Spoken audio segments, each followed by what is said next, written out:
Hi there, beautiful people of Clash Nation. Look! Napaka-sophisticated ng aming studio, and at the same time, talagang converted.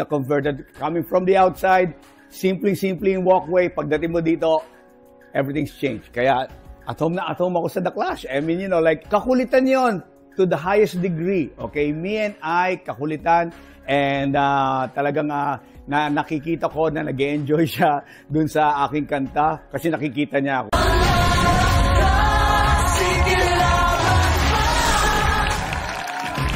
Shoutout sa mga kapuso nationwide at all over the world na nanonood sa atin via GMA Pinoy TV at ang mga nakatutok sa The Clash Facebook page, Kapuso Stream at The Clash YouTube channels. Makisali sa huntahan ng ating Clash Nation tungkol sa matiting paandaran ng mga Clasher pairs using the hashtag The Clash Pares Overload. At ngayon, presenting ang huling pares na magpapasabog sa Clash Arena, Team Bim Boys. Hello Clash Nation, I am Sean Carl. I am Vin, and we are the Bim Boys! Nung callback pa lang po namin, magkakwentuhan na po kami. Hindi lang po namin na-expect na kami magkakasama dito sa Pares kontra Pares. Akala ko relax na siya. Ay, Banadir pala. Medyo opposite po kami ng genre. And ako naman po, I really want to work with other types of singer po. Gusto ko na po ma-adapt yung the way po siya kumanta. Thankfully, nag-work yung ating voice together. Hindi kaya mag-clash kasi magkaiba eh. Pero tawa talaga ng Diyos. Talaga nagko-complement talaga yung voice namin and gusto namin i-offer yun sa inyo. Abangan! Yes, abangan niyo po.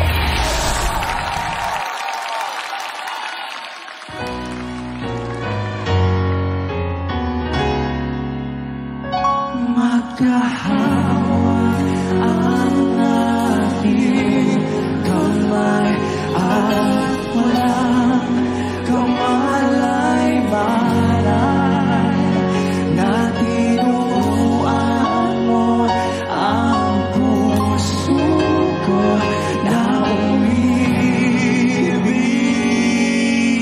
na tunay. Kamukha mo para naman nung tayo ay bata pa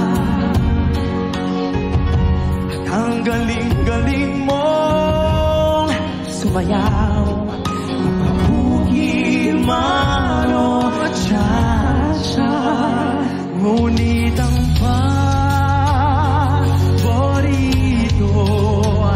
ang pagsayaw mo na El Bimbo.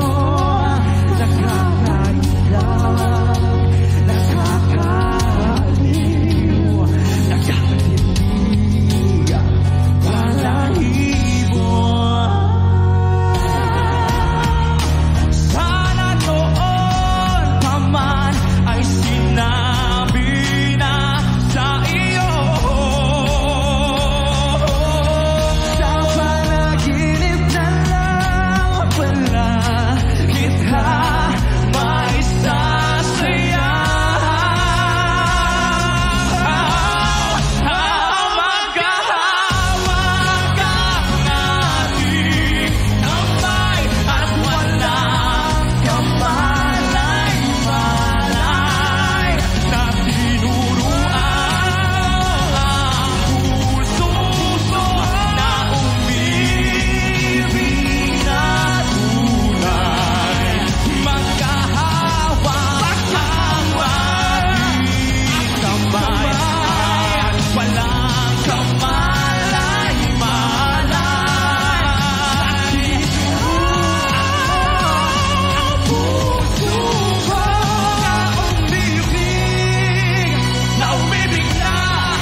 Wow!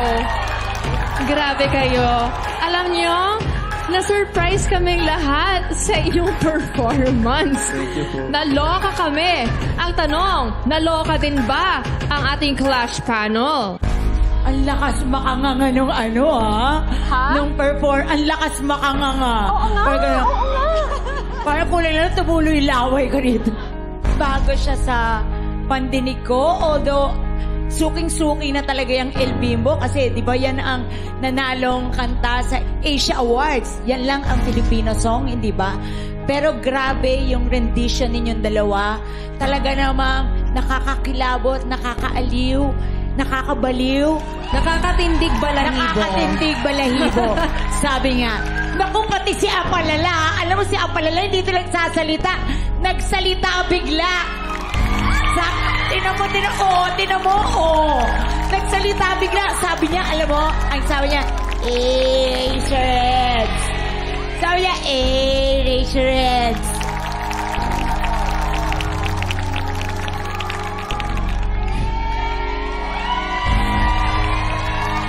Alam mo yung pakiramdam na kumakabog yung dibdib ko. Hindi ko alam kung bakit. And at the same time, meron akong kinikilabatutan ako. Alam mo yun? Ano yun? Kinikilabutan. Okay. Kinikilabutan ako. Yung El Bimbo, ang dami na naming nadinig na version yan. Pero for some reason, parang, wow, ang bagay sa inyo. Parang isa siyang entirely new version na parang ginawa niyong Vinboy. Alam mo yun na version. Parang masasabi ko na lang na it was magical. Especially yung harmonizing na parang it was caressing. Para tayong hinihilit. Oo, parang gano'n, parang magical nga eh. Magical.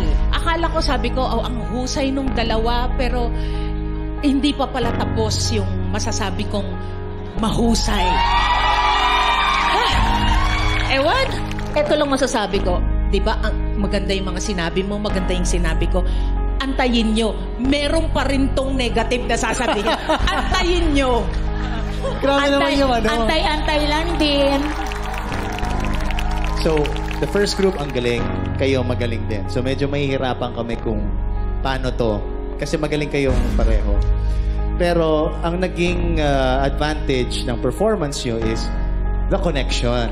Nag-connect kayo sa amin, sa audience, sa lahat. Nung una, akala ko magkikiss kayo. Kinabahan ako. Kasi may na-feel akong connection sa kanilang dalawa.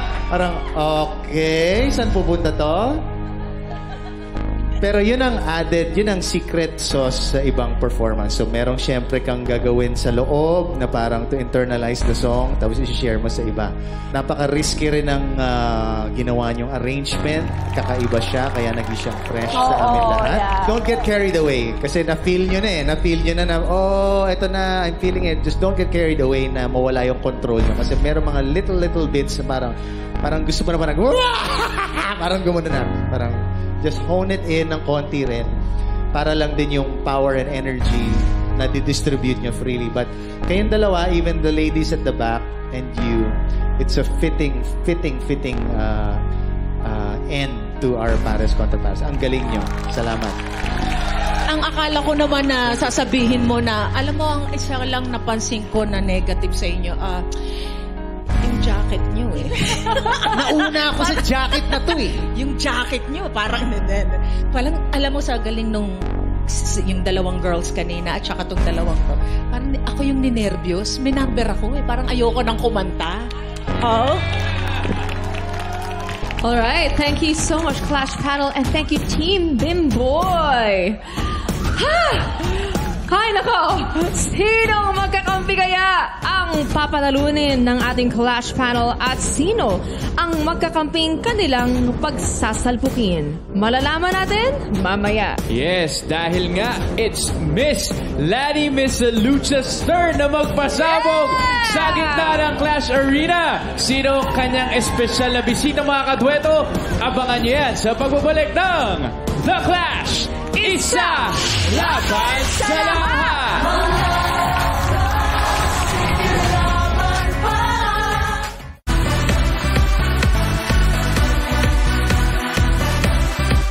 Into My World, a limited series starring and produced by yours truly. Madaming chika, madaming travels, at madaming drama. But of course, who doesn't love drama? I'm really tired. Heart World premieres tonight, 9:30 p.m. Tapos na yung kanta, pumunta pa yung tatlo! Tuturuan kanyang sumayaw. Durugin! Sister, mahirap na akong durugin kasi nauna na akong namugin siya. The Voice Kids! Sunday, 7 p.m.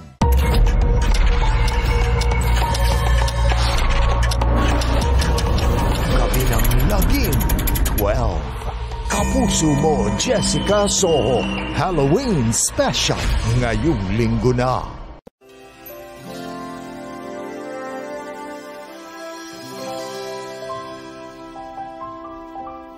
I'm proud of you. Pag tinanggal ko, mas malaki. Anthony Rizal is here! Hello po, pwede po maki-audience? Okay.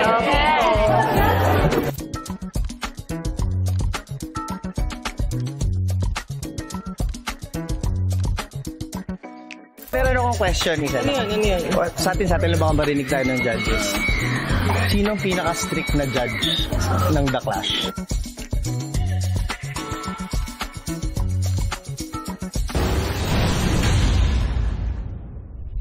Yeah, hi everyone. So nandito kami sa studio. Yeah, magre-rehearse kami. Waiting lang po kami sa turn namin. Hello, Clash Nation! I am Sean Carl. I am Vin. And we are the Beam Boys! Nakapo na po ako nun sa Top of the Clash. Then nakita ko yung performance si Vin. Sabi ko, grabe, sobrang powerful. Wala na ibang choice. Si Vin talaga. Actually, nung callback pa lang po namin, magkakwentuhan na po kami. And then, hindi lang po namin na-expect na kami magkakasama dito sa Pares contra Pares. So, magaan sa pakiramdam kasi close na tayo that time pa lang. Nung una ko pong nakita si Vin, Nag-assessment tayo. hindi, akala ko talaga Akala ko rockista siya. Bakit naman rockista? Rockista siya kasi yung suot na nung final callback, talagang makita mo na parang rockista talaga yung datingan niya. Tapos nung narinig kong kumanta, ay, baladir pala. Sa akin naman po, nauna ko siya nakita, madaldal na siya that time eh. So, tapos lahat parang ka-close na. Si Vin, as a singer, parang ay hindi natin gagawin niya kasi ay yung ginagawa. Yeah. So, palagi siyang outside the box mag-isip. Ay talaga, dami ko natututunan na, pwede. Then ako naman, ano ba yung nakuha ko sa'yo? Siguro yung hindi ka complacent. You also look for better performance na bibigay natin. Doon kami nag-recording po sa bahay namin and habang nagpa-practice po kami, doon po kami nag-iisip ng gagawin namin. Kumbaga po, hinihimayin po namin yung song. Pag-practice namin, kinabukasan, pag-gising namin, ay, ito na yun eh. Nililisan lang natin. Ganun lang kagaan. Pinili ko rin po talaga siya. Kasi nga po, medyo opposite po kami ng genre. And ako naman po, I really want to work with other types of singer po. Gusto ko rin po ma-adapt yung the way po siya kumanta. And thankfully, nag-work yung ating voice together. Hindi kaya mag-clash kasi magkaiba eh. Pero sa awa talaga ng Diyos, and nag-compliment naman. Talaga nagko-compliment talaga yung voice namin and gusto namin i-offer yun sa inyo. Abangan! Yes, abangan niyo po. Wow! Si Sean ang nakakuha ng 7th chair sa Top of the Clash. Kung paano niya ito napanalunan, ating balikan.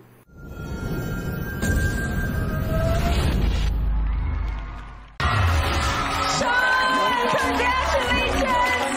You made it to the next round. Pwede ka lang maupo sa Top of the Clash!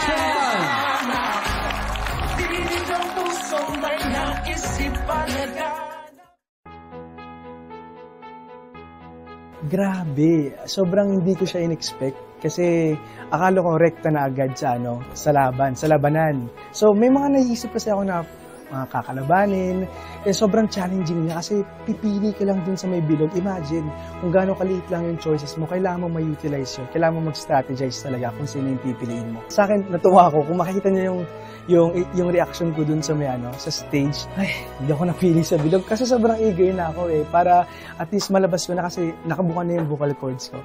Then, nung tinawag kami, talagang sabi ko, hindi ako yung gulat na parang, hala, parang sabi ko sa sarili ko, yes, kami na. Yay! Thank God kasi may kaba, pero at least ready talaga. Parang perfect timing. Pinili ko si Jassy Kasi alam kong mabagal rin yung song niya. And gusto ko yung Clash Nation, ihinto ang lahat ng ginagawa at makinig dahil huhuni na ang Asia's Nightingale kasama ang punong inampala ng tanghala ng kampiyon, our very own Miss Lani Miss Lucha with multi-platinum artist and OPM hitmaker, Mr. Renz Verano.